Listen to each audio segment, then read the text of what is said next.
नमस्कार विद्यार्थियों। आज हम तुलसीदास जी के जीवन परिचय का अध्ययन करेंगे। आइए शुरू करते हैं। महाकवि तुलसीदास जी। तुलसीदास जी का जन्म सन 1532 ईस्वी में माना जाता है। तुलसीदास जी के जन्म स्थान से संबंधित दो मत मिलते हैं। कुछ विद्वान मानते हैं कि तुलसीदास जी का जन्म बांदा जिले के राजापुर नामक गांव में हुआ, जिनमें आचार्य रामचंद्र शुक्ल प्रमुख हैं।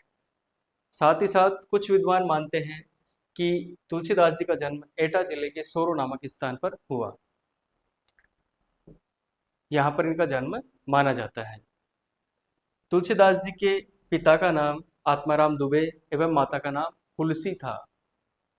ऐसा कहा जाता है कि तुलसीदास जी का जन्म अभुक्त मूल नक्षत्र में हुआ था, जिसके कारण परिवार ने इनको त्याग दिया। तुलसीदास जी का बचपन घोर कष्टों में बीता एवं जीवन यापन के लिए इनको भिक्षा तक मांगनी पड़ी। इनका पालन पोषण चुनिया नामक दासी एवं गुरु नरहरि दास द्वारा किया गया। 7 वर्ष की अवस्था में ही गुरु नरहरि दास से तुलसीदास जी का परिचय हुआ, जब इनका नाम रामबोला था। यानी पहले बचपन का नाम रामबोला था। तुलसीदास जी के बचपन का नाम रामबोला था, जिसे बदलकर नरहरि दास ने तुलसीदास रखा। इनके गुरु नरहरि दास हैं, जिससे इन्हें राम भक्ति का पवित्र मार्ग मिला। साथ ही इनके गुरु शेष सनातन भी माने जाते हैं। ऐसा प्रसिद्ध है कि एक बार शेष सनातन जी नरहरि दास से मिलने के लिए आए हुए थे और वहां पर तुलसीदास जी की प्रतिभा से प्रभावित होकर शेष सनातन जी ने नरहरि दास से तुलसीदास जी को उधार मांग लिया और अपना शिष्य बना लिया। तुलसीदास जी की भक्ति पद्धति दास्य भाव की है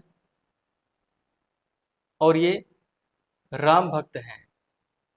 राम की भक्ति करते हैं, श्री राम भक्त हैं ये। तुलसीदास जी की पत्नी का नाम रत्नावली है। रत्नावली विदुषी हैं, काफी पढ़ी लिखी हैं और दीनबंधु पाठक की पुत्री हैं। एक बार रत्नावली अपने मायके चली जाती है और तुलसीदास जी भी उनके पीछे लगे ही अपने ससुराल पहुंच जाते हैं। तो रत्नावली उनको ताना मारती है और कहती कि लाज न लागत आपको, दौरे आयऊ साथ, दिख दिख ऐसे प्रेम को कहा कहो में नाथ। डांटती है, झिड़की देती है और कहती हैं, अस्ति चर्ममय देह मम, तामे ऐसी प्रीति, जैसी जो श्री राम में होती न तो बहु बीती। और ऐसा व्यंग्य तुलसीदास जी जब सुनते हैं तो उनके मन में वैराग्य भाव उत्पन्न हो जाता है। वैराग्य धारण करने के बाद में ये काशी, चित्रकूट, अयोध्या आदि तीर्थ स्थानों का इन्होंने भ्रमण किया। तुलसीदास जी का निधन 1623 ईस्वी में माना जाता है। इस संबंध में एक पंक्ति बहुत प्रसिद्ध है। संवत 1680 असी गंग के तीर, श्रावण शुक्ल सप्तमी तुलस्यो तजी तजो शरीर। यानी तुलसीदास जी ने अपना शरीर श्रावण शुक्ल सप्तमी को और संवत 1680 में त्यागा। संवत की बात हो रही है। इस प्रकार तुलसीदास जी की मृत्यु के संबंध में ये दोहा प्रस्तुत किया जाता है। कई जगह श्रावण शुक्ल सप्तमी की जगह कुछ और तिथि भी हमें देखने को मिलती है। तुलसीदास जी की महत्वपूर्ण जो कृतियां हैं वो प्रामाणिक रूप से 12 मानी जाती हैं। 12 रचनाओं को प्रामाणिक रूप से माना जाता है, जिनमें सबसे प्रसिद्ध ग्रंथ इनका रामचरितमानस है। 12 ग्रंथ इस प्रकार हैं, जिनमें 5 बड़े ग्रंथ हैं एवं 7 छोटे ग्रंथ हैं। 5 बड़े हैं और 7 छोटे ग्रंथ हैं। राम गीतावली 1571 ईस्वी में ब्रज भाषा में लिखी गई इनकी रचना है। रामचरितमानस 1574 ईस्वी में अवधी भाषा में लिखी गई रचना है। विनय पत्रिका 1582 ईस्वी में ब्रज भाषा में रचित रचना है। दोहावली 1583 ईस्वी में ब्रजभाषा में है। कवितावली 1612 ईस्वी में ब्रजभाषा के अंदर है। ये सभी इनके जो 5 ग्रंथ हैं वो बड़े ग्रंथ माने जाते हैं। इनके अलावा कृष्ण गीतावली 1571 ईस्वी में ब्रजभाषा में है। रामलला नहचु 1582 ईस्वी में अवधी भाषा में है। पार्वती मंगल 1582 ईस्वी अवधी भाषा में रचित है। जानकी मंगल 1582 ईस्वी अवधी भाषा में है। वैराग्य संदीपनी 1612 ईस्वी ब्रजभाषा में है।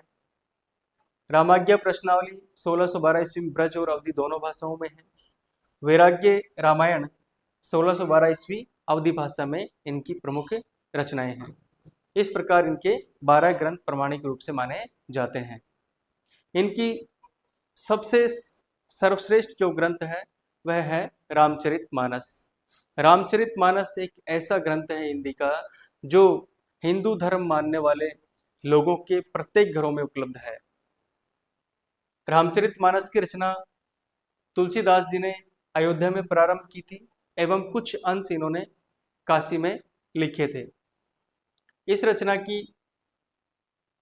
यह रचना 2 वर्ष 7 माह 26 दिन में पूरी हुई और इसकी भाषा जो है अवधी है। रचना शैली की बात की जाए तो यह दोहा, सोरठा और चौपाई शैली में लिखी गई रचना है। काव्य रूप इसका महाकाव्य है जो प्रबंध काव्य के अंतर्गत आता है। ये 7 कांडों में विभक्त है जिनमें बालकांड, अयोध्या कांड, अरण्य कांड, किष्किंधा कांड, सुंदर कांड, लंका कांड और उत्तर कांड में विभक्त किया गया है। तुलसीदास जी लोक मंगल की साधना के कवि माने जाते हैं। आचार्य रामचंद्र शुक्ल जी कहते हैं कि लोगों के कल्याण के लिए इन्होंने अपने ग्रंथ लिखे हैं। इन्हें समन्वय का कवि भी कहा जाता है। ऐसा माना जाता था कि उस समय तुलसीदास जी के समय में हमारे हिंदू धर्म में बहुत से मत और संप्रदाय को मानने वाले लोग निवास करते थे और आपस में ही वो उनमें बहुत सारी बातों को लेकर मतभेद हुआ करता था। तुलसीदास जी ने वो मतभेद बहुत हद तक दूर किए, इसलिए इनको समन्वय का कवि कहा जाता है। काव्य में तुलसीदास जी के काव्य में धार्मिक, सामाजिक और सांस्कृतिक तत्वों का अद्वितीय मिश्रण किया गया है। साथ ही साथ तुलसीदास जी के काव्य को विश्वबोध और आत्मबोध का संगम कहा जाता है। विश्वबोध यानी सांसारिक ज्ञान और आत्मबोध यानी अपना ज्ञान, दोनों ही इनके काव्यों में देखने को मिलता है। इनके गहन अनुभव और अंतर्दृष्टि ने इन्हें लोक जीवन के हर पहलू को छूने की क्षमता दी। वीडियो पसंद आए तो लाइक करें और चैनल को सब्सक्राइब करें। धन्यवाद।